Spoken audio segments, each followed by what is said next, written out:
Je me suis investi dans le football. J'ai failli mourir pour ces gens quand ils étaient en équipe nationale. Au Ghana, j'ai bloqué le cortège du président de la République, J. Rawlings, parce que les supporters camerounais n'avaient pas d'accès au stade. Ils avaient rempli tout le stade. On n'avait pas de tribune. On disait que le stade est plein. Les supporters camerounais ne pouvaient pas entrer. On avait nos billets. Bienvenue à AIN7. Aujourd'hui, le numéro que nous allons vous présenter, nous allons parler de la situation de notre football. Depuis plusieurs mois, notre football traverse des périodes troubles. Et aujourd'hui, nous allons vous faire part de tous les détails pour ceux qui veulent connaître la vérité. Suivez-nous jusqu'à la fin parce qu'il y a beaucoup d'informations que nous allons vous produire, des informations qui sont vérifiables parce qu'on pourra, dans les commentaires, vous citer toutes les références parce que ne voulant pas faire une longue vidéo, on ne va pas s'attarder sur les références, mais nous pourrons vous donner les références dans les commentaires et les documents, les dates et tout ce dont vous avez besoin pour mieux vous informer. Alors, nous allons donc commencer par rappeler la situation et le contexte actuel du football camerounais. Nous savons que depuis l'arrivée de Eto'o, Samuel Eto'o fils, que aucun Camerounais n'ignore, à la Fédération camerounaise comme président, il s'est passé beaucoup de choses, et que son mandat tend vers la fin parce que si je ne m'abuse, Eto'o est à sensiblement 6 mois de la fin de son mandat. Alors, donc, il est important de reparcourir les 4 années qui ont couvert son mandat. Bon, nous commençons donc par son arrivée et ses promesses. Samuel Eto'o est arrivé à la fédération avec des promesses, malgré que beaucoup de gens et beaucoup de personnes étaient contre sa venue à la tête de la fédération. Les raisons nous sont vraiment inconnues parce que, bon, quand quelqu'un ne s'est pas encore essayé, il est difficile de dire s'il est la personne adéquate ou bien il n'est pas la personne, l'homme de la situation, en quelque sorte. Donc, Samuel Eto'o s'est battu comme il a pu, avec le soutien de beaucoup d'anciens footballeurs. On a vu Samuel Eto'o parcourir le Cameroun, rencontrer des lamidos, des chefs. Il a été dans des villages, faire des rites et tout, prendre des bénédictions traditionnelles, coutumières. Et puis, on s'est dit, wow, il en veut vraiment. Alors, certainement, ça veut dire qu'il aura du bon parce que, vu sa détermination, vu sa volonté, vu la passion qu'il dégage pour ce poste-là, pour cette fonction, nous pensons que tout ira bien. Alors, Samuel Eto'o a été élu à la fédération comme président. Ce n'est plus une actualité, puisque ça fait bientôt 4 ans que ça dure.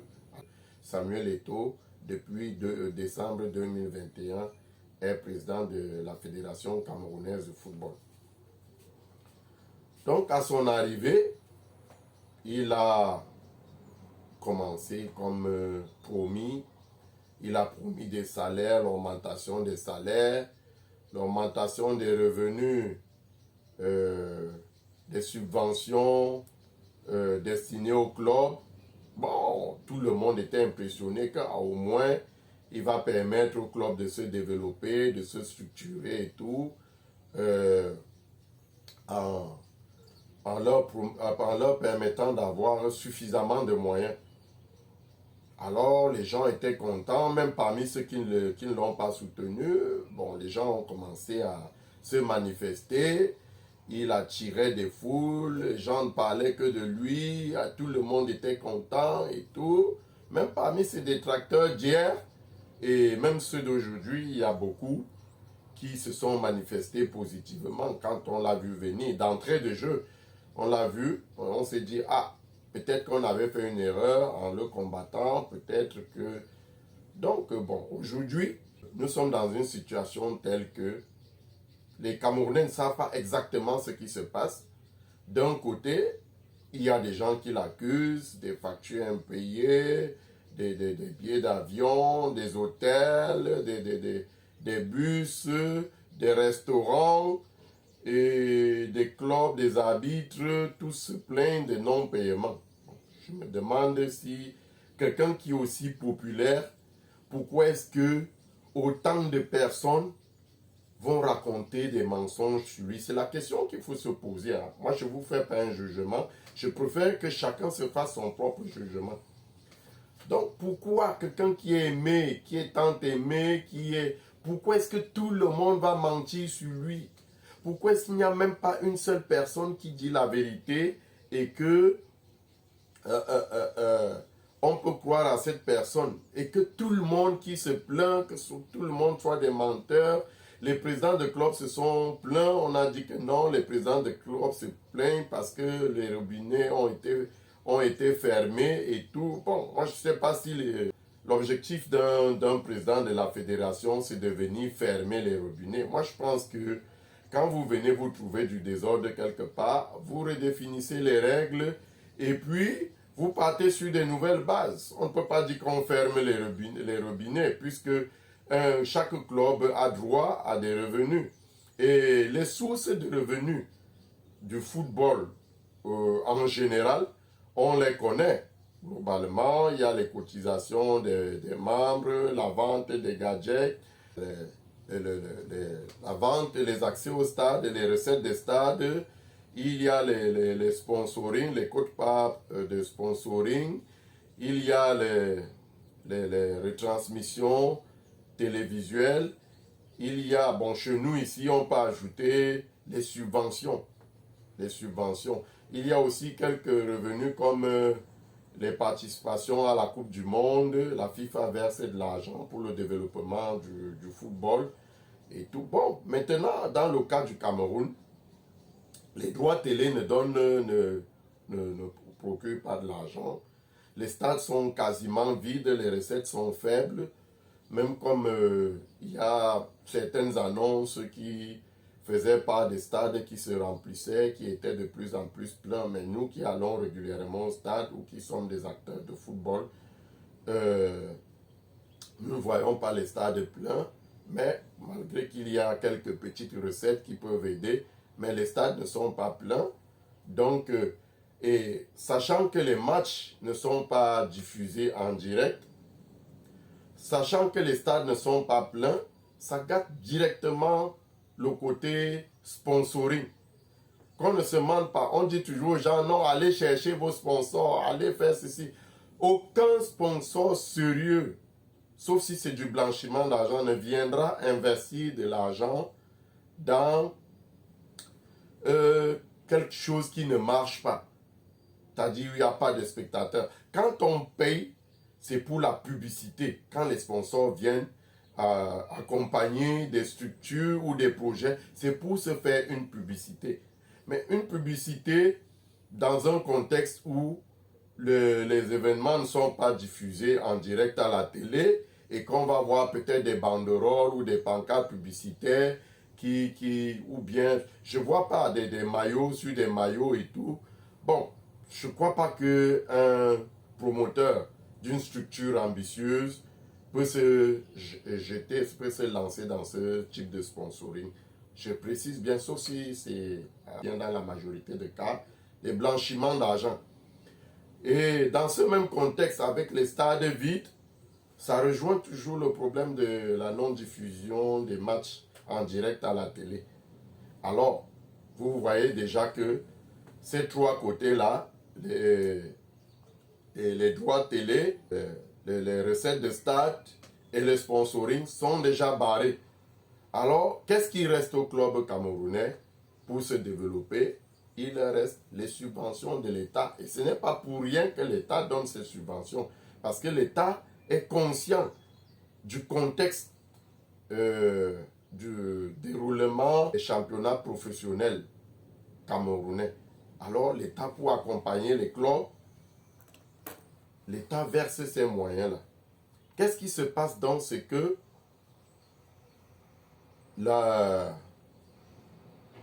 ces moyens, arrivaient entre les mains des clubs, il y a des joueurs qui se plaignaient, qui ne percevaient pas leur argent. Ça, c'était avant Eto'o. Et j'estime que si Eto'o est arrivé et qu'il veut bien changer les choses, il était important pour lui de redéfinir les règles. En redéfinissant les règles, il s'arrangeait à ce que tous les clubs aient leur argent.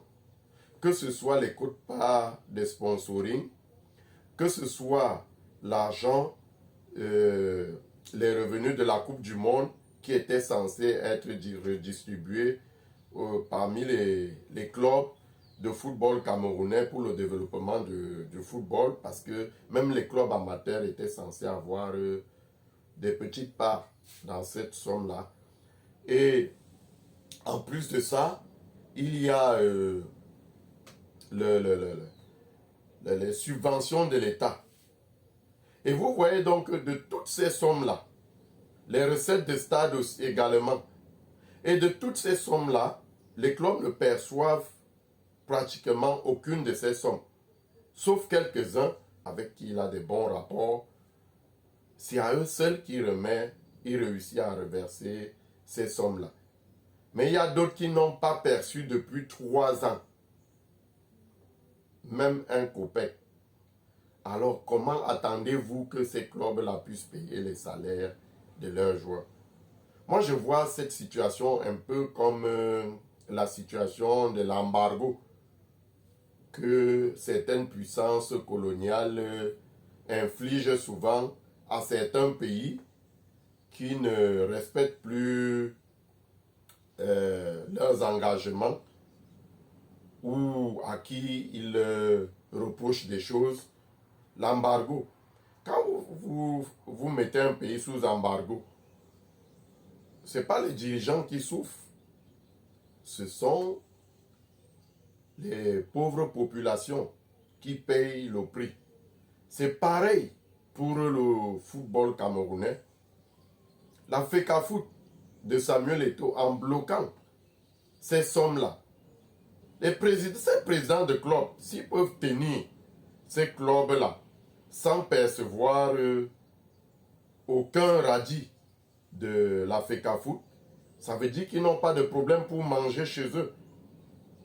Parce que pour tous qui s'y connaissent, tous ceux qui s'y connaissent, vous savez comment c'est difficile et coûteux, hein, le fonctionnement d'un club, les frais de fonctionnement d'un club. C'est difficile et coûteux, c'est très onéreux de faire fonctionner un club, surtout dans notre pays. Alors si vous voyez ces gens qui se battent à faire fonctionner les clubs, à persister pour que les enfants puissent jouer au football, que le football ne s'arrête pas dans notre pays, que les enfants n'arrêtent pas de rêver. Parce que pour rêver, il faut pouvoir jouer. Alors ces présidents de clubs qui donnent cette chance aux joueurs, aux jeunes, de pouvoir jouer et s'exprimer dans les stades, de manière aussi à décrocher leur chance, comme les Eto'o, les Patrick Mboma et autres, les Pierre Omelen, Rigobert Song et autres, Marc-Vivien Foué, paix à son âme. Donc, ces présidents de clubs se saignent pour que les clubs là puissent fonctionner. Et ce sont des clubs qui fonctionnent depuis avant l'arrivée de l'actuel exécutif de la FECAFOOT. Alors, si on dit qu'on leur prive de leurs revenus, qu'est-ce qui peut se passer? C'est que des gens commencent à démissionner comme c'est le cas présentement. Ils disent que je meurs même pourquoi là?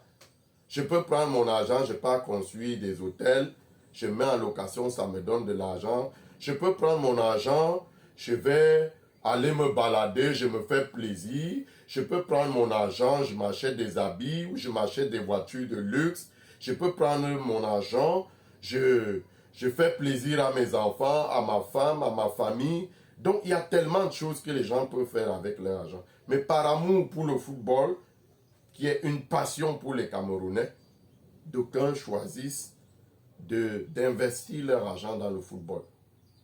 Et en investissant dans cet argent, on les traite de voleurs, on les traite de malhonnêtes, de bandits. Donc c'est grâce à ces clubs que la fédération existe.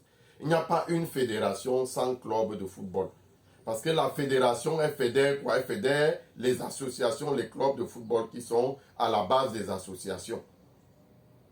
Alors maintenant, même les clubs professionnels que vous voyez qui sont des sociétés, ils ont un côté associatif.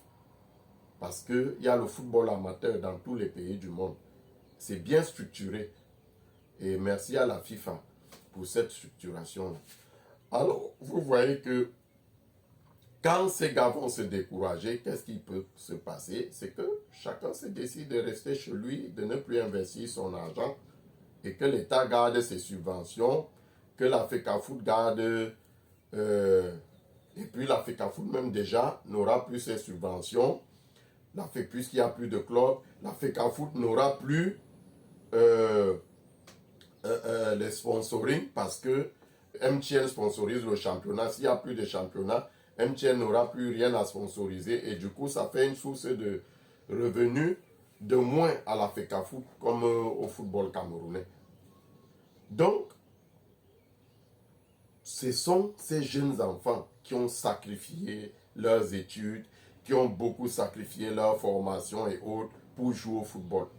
C'est cette jeunesse-là qui va se retrouver dans la rue. Et Dieu seul sait s'ils vont se convertir en bandits, en alcooliques, en braqueurs, en terroristes. Et ce sera la faute à l'assassinat de notre football. C'est très important. Suivez bien ce que je suis en train de vous expliquer. Mettez un peu les passions de côté. Parce que je ne peux pas imaginer qu'on puisse sacrifier un pays ou bien la cause générale pour un individu, même si on l'aime comment. Parce que moi, où je vous parle, paix à son âme, ma maman, elle est déjà morte.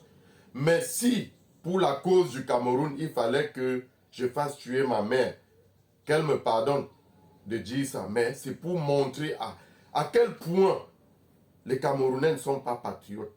Et ils ne maîtrisent pas le sens du patriotisme. Le pays continue, même le président Paul Biya dit, le pays continue, nous tous, nous allons passer. On ne peut pas tout sacrifier pour un individu. On ne peut pas. Même ceux qui soutiennent ça aujourd'hui, qu'ils soient sûrs que leurs enfants ou leurs petits-enfants n'auront pas envie de jouer au football. Et ça va se passer dans quel contexte? Nous sommes en train de détruire ce que nous avions de sacré parce que le football nous unissait tous. Le football nous unissait tous et ça continue de nous unir. C'est le seul moment où nous sommes souvent d'accord sur beaucoup de choses. Mais aujourd'hui, nous sommes en train de détruire ça. Et beaucoup de personnes soutiennent ça parce qu'ils sont passionnés par un footballeur qui a réussi, qui a fait, mais non, qui donne aussi la chance aux autres de réussir comme lui. C'est ce que nous lui demandons. Alors, qu'est-ce qu'il pouvait faire? Je suppose qu'il est soucieux. C'est lui qui a augmenté les salaires. C'est lui qui a augmenté les subventions au club, mais qui ne sont pas reversées. Ça sert à quoi de déclarer les gros chiffres devant les médias et avoir des difficultés de payer même ce qui était payé avant? Même la moitié ou même le tiers, on n'arrive pas à payer. Pourquoi est-ce que certains clubs perçoivent leur argent et d'autres pas? Ça fait combien de mois que l'État a défalqué la subvention? Et cette subvention était destinée, ça veut dire que même celui qui représente l'État auprès de la FECAFOOT est de connivence. Parce qu'il est inadmissible que des mois après que cet argent ait été débloqué, que certains clubs ne soient pas toujours rentrés en possession de leur argent. Et c'est ce qui inquiète les Camerounais, que les gens se demandent que, est-ce que le pays est encore vraiment gouverné? Le SGPR, M. Ngongo, on a lu ses correspondances et l'information a suivi. On a dit que l'argent était disponible, mais jusqu'aujourd'hui, et les joueurs sont en train de se plaindre. On va passer au play-off et tout ça là. Les joueurs n'ont pas toujours reçu leur salaire. Parce que les présidents de club, malgré ce manque de revenus, se débrouillent au moins à faire fonctionner leur club. Ils se débrouillent à faire fonctionner leur club. Pourquoi est-ce que cet argent n'est pas toujours reçu par tous ces clubs des mois après que cet argent soit décaissé? Ça veut dire qu'il y a un complot quelque part. Il y a un complot quelque part. Où sont les gouvernants de ce pays? Il est temps que ça s'arrête. Il est temps que ça s'arrête. Où sont les gouvernants de ce pays? Est-ce que ce pays n'est plus gouverné? Parce que disons les choses telles qu'elles sont.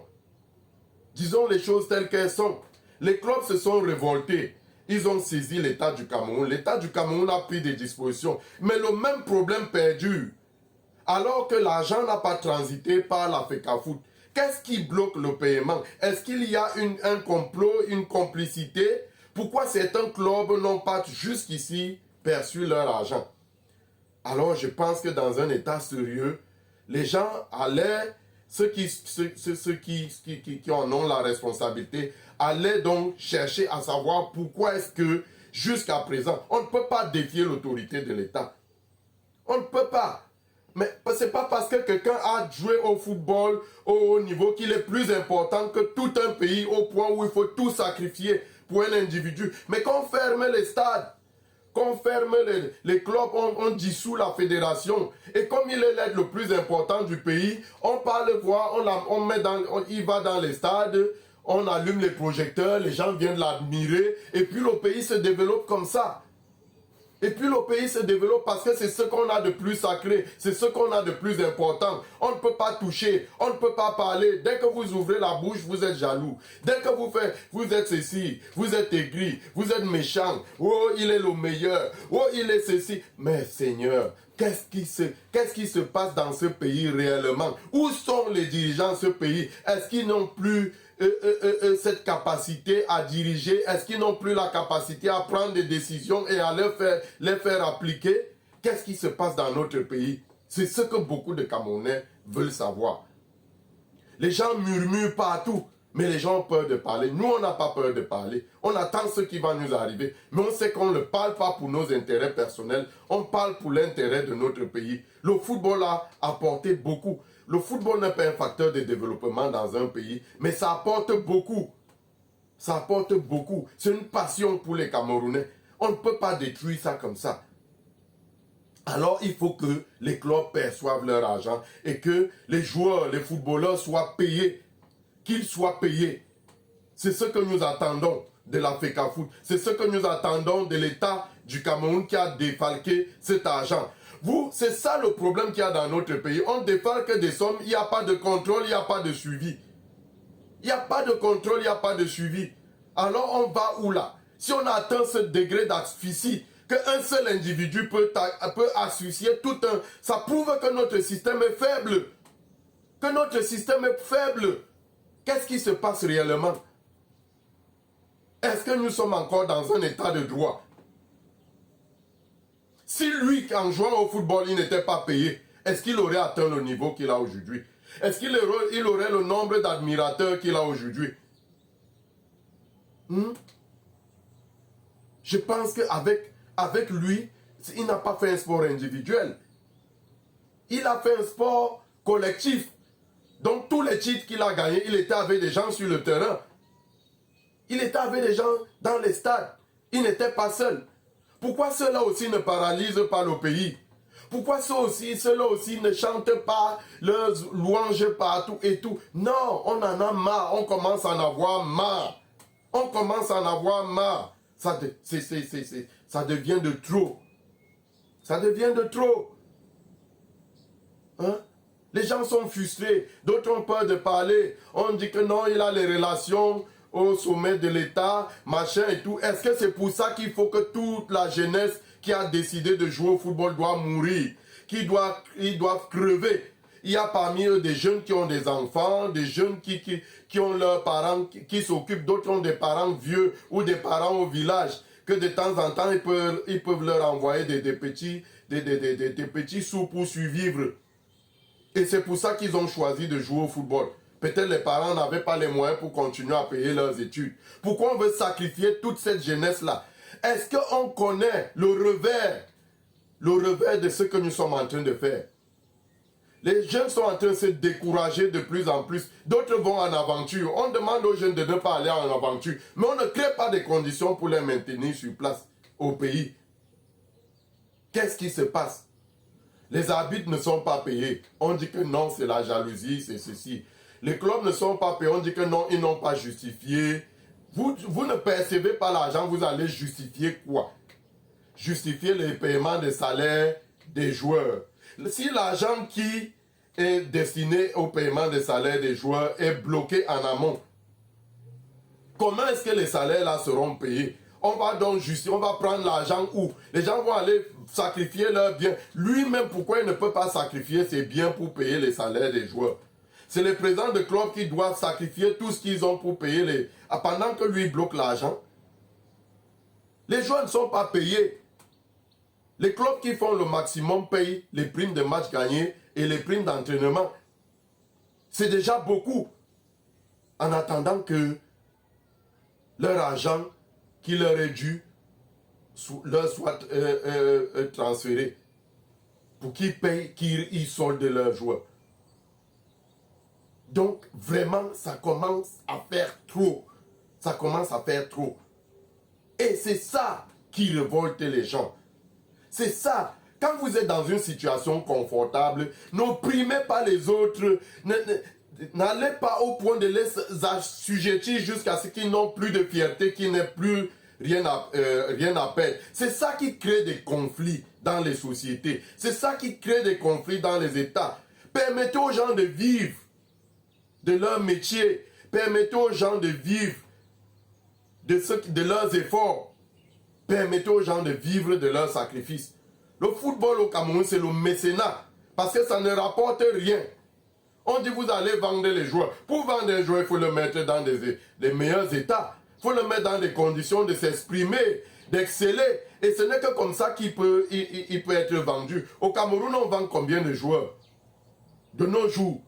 Avec tous les clubs que nous avons, on vend combien de joueurs? Mais avant, le Cameroun était une destination. L'école des brasseries a vendu des joueurs qui est un centre de formation. KJ Academy, il y a plein de clubs ici, les Coton Sport, Tonnerre, Canon, qui sont des références en termes de vente de joueurs. Aujourd'hui, ils vendent combien de joueurs? Ils vendent combien de joueurs? Est-ce qu'il y a même encore 3 joueurs qui sortent du Cameroun après chaque fin de championnat pour aller vers une véritable destination? Mais on ne fait que dire qu'on a le meilleur championnat. Mais si les Roger Mila ont eu tout l'argent qu'ils ont eu et qu'ils ont sacrifié leur avenir, qu'ils ont mal géré, qui ne sacrifie pas quand quelqu'un comme Roger Mila qui est respectable, que tout le monde entier respecte par rapport à ses performances et tout dans les stades, se mettre en mondovision pour dire que le championnat camerounais est le meilleur, un championnat où les habits ne sont pas payés, il n'y a pas des ambulances, il n'y a pas de ramasseurs de balles dans les stades, il n'y a pas de ballons, il n'y a pas ceci, il n'y a pas cela. Je ne peux même pas finir de citer tout ce qui manque dans notre championnat. Quand on se retrouve dans ce genre, les championnats professionnels se jouent dans des champs de patates. On a des images, ce n'est pas du sabotage. Il y a des images, du champ de patates. On appelle ça championnat professionnel, meilleur championnat. On se moque de qui? On se moque de qui? Pourquoi on veut détruire? Les anciens footballeurs se sont assis sur l'argent des jeunes. Ils sont en train d'hypothéquer leur avenir. Il faut que les gens réagissent, que les Camerounais réagissent. Je m'adresse à qui de droit? Que le ministre essaie encore de se pencher sur cette situation-là. Vous avez sauvé les Lions indomptables, sauvé le football camerounais. Parce que les Lions, pour arriver aux Lions des indomptables, il faut d'abord avoir joué au petit niveau. Comme tous ceux-là, y compris le président de l'Africa Foot lui-même, il a commencé par la KJ. C'est là où il a été remarqué pour aller en équipe nationale junior. en décembre 1996. Je parle de ça parce que j'étais au stade avec un certain Didier Diawé, Achille Mamba. Je cite les noms. Nous étions au stade en décembre 1996. Le match où le président de la FECAFOOT a eu sa chance pour aller au Real de Madrid. Pourquoi ils veulent bloquer, ils veulent sacrifier cette jeunesse-là? Est-ce qu'ils vont leur trouver de quoi faire? Est-ce qu'ils vont s'occuper de leur famille? Est-ce qu'ils vont les renvoyer à l'école? Est-ce qu'ils vont leur payer des formations pour faire autre chose? Vous connaissez combien de centaines ou de milliers de personnes jouent au football ou aspirent à jouer au football? Des parents investissent dans les centres de formation pour leurs enfants, pour leur donner la possibilité d'être aussi les Eto'o, d'être aussi les Patrick Mboma, hein? D'être aussi les Raymond Kala, d'être aussi les Alexandre Song, d'être les Meyonze. Est-ce que les gens ne voient pas qu'est-ce qui se passe? Pourquoi tout le monde a peur? On a peur de quoi? Est-ce qu'il a des secrets d'État? Est-ce qu'il a l'arme nucléaire et en tient le détonateur entre les mains? Qu'est-ce qui se passe? Pourquoi on ne lui demande pas de compte? Pourquoi il n'est pas inquiété? Pourquoi est-ce qu'on ne le contraint pas à payer l'argent des joueurs? Pourquoi? Qu'est-ce qui se passe réellement? Nous sommes révoltés. Je me suis investi dans le football. J'ai failli mourir pour ces gens quand ils étaient en équipe nationale. Au Ghana, j'ai bloqué le cortège du président de la République, J. Rawlings, parce que les supporters camerounais n'avaient pas d'accès au stade. Ils avaient rempli tout le stade. On n'avait pas de tribune. On disait que le stade est plein. Les supporters camerounais ne pouvaient pas entrer. On avait nos billets que le ministre Joseph Owonape, à son âme, nous avait donné. Ces billets-là. Parce que certains pouvaient se payer les billets, d'autres ne pouvaient pas se payer les billets. Mais heureusement, le ministre a satisfait tout le monde. Il avait distribué les billets aux supporters camerounais. Alors on va vers le stade, on dit que les supporters camerounais n'ont pas d'accès au stade. Le stade est plein. On a dit que non, un match d'ouverture, c'est pas possible. On réserve toujours une tribune pour l'équipe adverse et tout. Vider-nous un espace. Ils ont refusé de nous vider un espace. Par coïncidence, le président était en train de venir entrer au stade. Et je me suis tenu devant son cortège avec mon drapeau camerounais. Avec mon drapeau camerounais, je me suis tenu devant son cortège. Et puis, les gens sont venus, la sécurité est venue avec des gros chiens pour venir me brutaliser. Et lui qui avait vu la scène, me voyant avec le drapeau camerounais, il a demandé au cortège de s'arrêter. Il a fait descendre son chef de protocole pour me demander qu'est-ce qui se passait, qu'est-ce que je réclamais. Je lui ai dit que non, on n'a pas eu d'accès au stade. Comment voulez-vous que vous organisez une compétition officielle qui est la plus grande de notre continent? Nous on s'est déplacé de notre pays pour venir voir la CAN. Vous nous accueillez de cette façon-là. Vous dites qu'on n'a pas de trucs au stade. Il a demandé qu'on fasse venir le président de la Fédération ghanéenne de football. Et le président, il a donné des instructions au président de ghanéen de football de vider une tribune pour qu'on ait accès au stade. Et c'est comme ça que nous l'avons applaudi. Et nous sommes entrés au stade. Donc j'ai fait des sacrifices pour ça. J'ai participé au moins à 6 CAN en direct à mes propres frères. J'ai participé à une Coupe du Monde à mes propres frères. Qui peut me rembourser cet argent?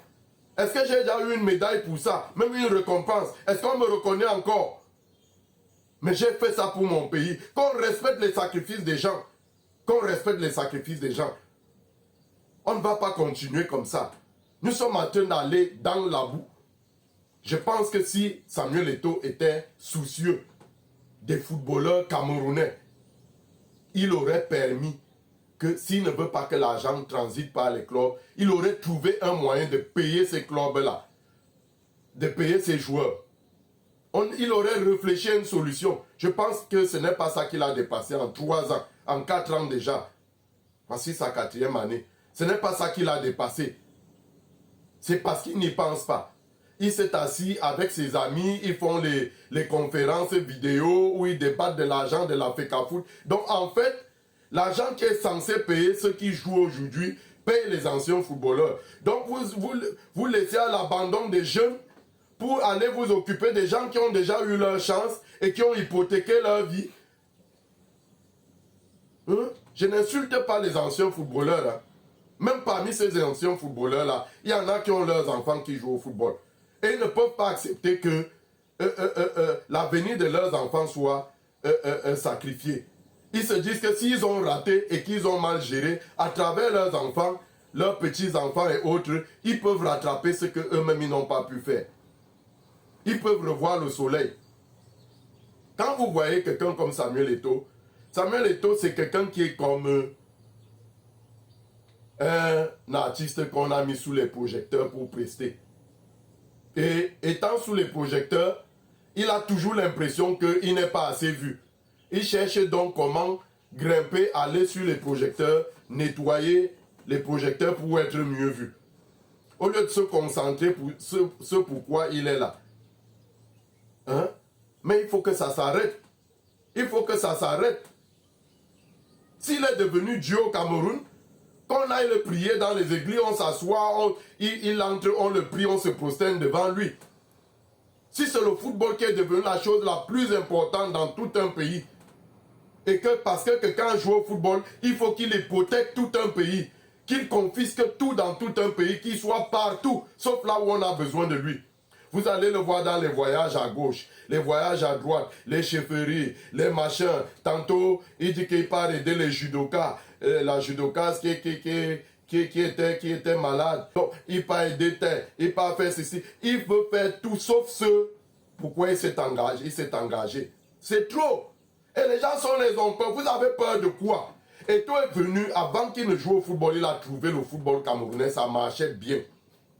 Il était joueur. C'est une autre personne qui était président de la FECAFOOT. Tous les titres qu'il a gagnés là, c'était d'autres personnes qui étaient présidents de la FECAFOOT. Il aurait même pu gagner beaucoup si ce n'était pas qu'un homme à problème qui est toujours en train de discriminer les gens, qui choisissait avec qui il veut jouer, avec qui il ne veut pas jouer et tout, qui faisait des caprices, quelqu'un qui a refusé le drapeau national en Mondovision. Quel que soit ce qu'on va nous expliquer, vous ne pouvez pas effacer les images que les gens ont mémorisées. Cette image-là.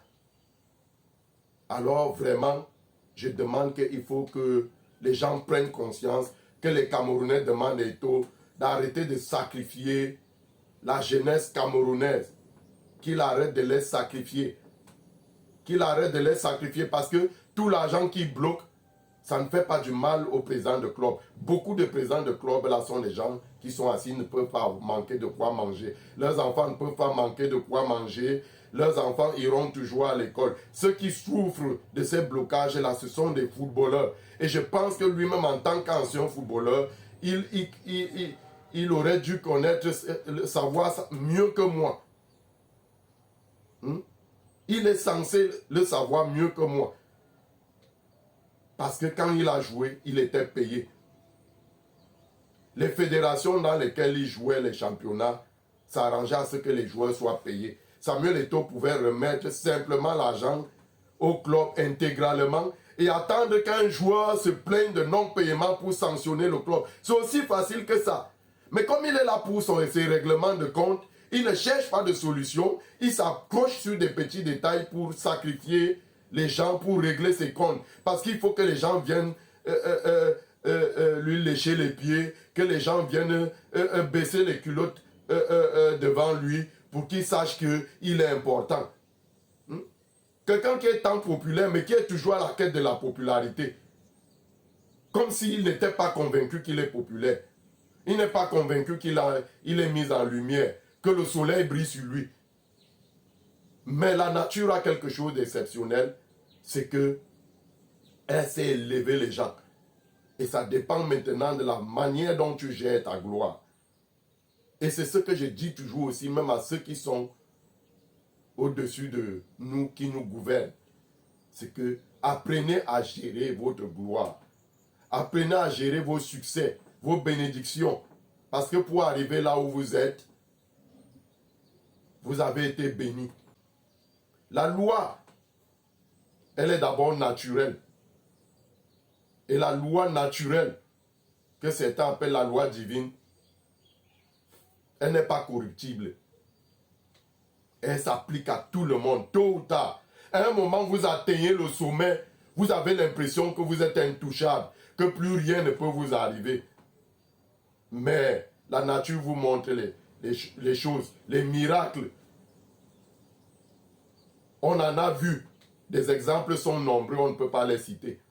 Les Kadhafi, les Saddam Hussein et autres. Donc, il faut vraiment que ça s'arrête.